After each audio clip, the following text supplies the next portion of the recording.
Bogan baker. So today we're going to make scones. So very, very simple. Don't, stress about making scones. Oh my God, I don't know how to make scones. Yes, you do. If they turn out bad the first time, feed them to the dog and have another go. So we're going to start with just plain scones. So we've got 2.5 cups of self-raising flour. Now, the secret to good scones is sifting your flour 3 times.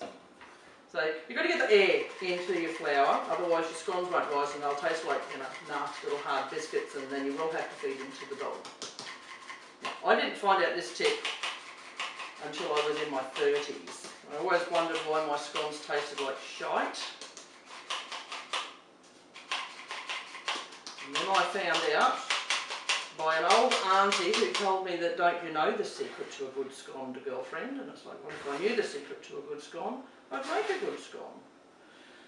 Did take her a long time to tell me the secret though. I'm just going to do that a second time. Now this little sifter that I've got, fabulous little thing, got it from Tupperware many, many years ago. They are still available. They're called Sifton Stores.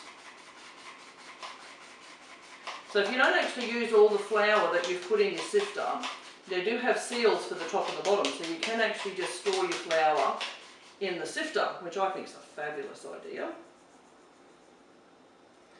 Just pop that over there out of the way. I'm just going to do that the third time. Now I am going to have to use the microwave, so we'll get a little bit noisy.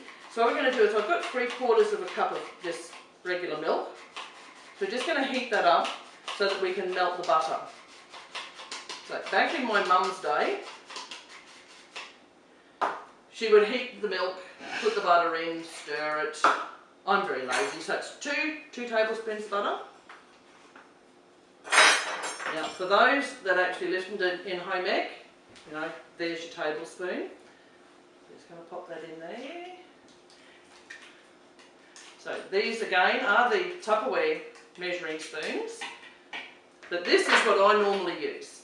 So this is my mum's spoon, and that's the secret to making good scones. Now you can see that's a lot more butter, so we'll just scrape some of that off.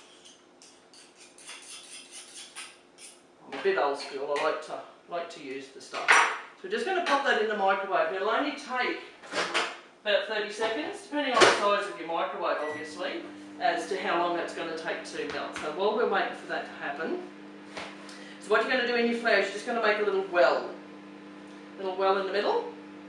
A bit hard when I do that, but a little bit of well in the middle, and we're going to pour the liquid into that. So the big thing to remember with scones is when you're mixing them, is never overmix your scones. If you overmix your scones, they're going to be all doughy, they go hard, and it's going to taste like shit when you cook them in the oven, and again, the dog's going to get scones for morning tea. So just going to check that butter. It's still a bit cold. Chuck it back in for another 30 seconds. So when you're mixing your scones, never use a spoon. Big no. Never. Can't say that enough. Use a butter knife. Regular old butter knife, because all you want to do is just mix it till it's combined. You're not mixing a cake, you're just mixing scones. So spoons tend to be a little bit harsh. So if you've just spent all that time putting the air into your flour, you don't want to beat all the air out by using a spoon. So you're going to cut the wet stuff through. Oh, that's nice. Just going to give that a little stir, just to make sure that all the butter's melted. Now again, this is a Tupperware microwave pitcher. These things are most amazing things in the microwave. When I do my leftovers in the microwave, I use these and eat straight out of the bowl because I'm not washing up that much. Although I do enjoy washing up, but so we're just going to pour that in, and then we're just going to very gently mix that together. So as you can see, just cutting through. It's a bit like when you're making a sponge and you want to fold the flour through. You want to be very gentle.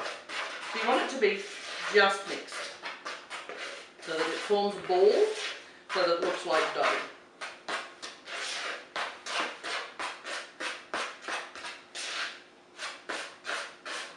So it's starting to come together there. So you'll notice there'll always be a couple of little dry bits on the bottom. Don't stress too much, don't add any more liquid. It will come together. It's a bit like when you're making pastry. You put it in the food processor and you look at it and you think this is not going to work, and then all of a sudden it balls and you're done and you go, wow, that was pretty cool. So I'm just going to flour my hands a little bit.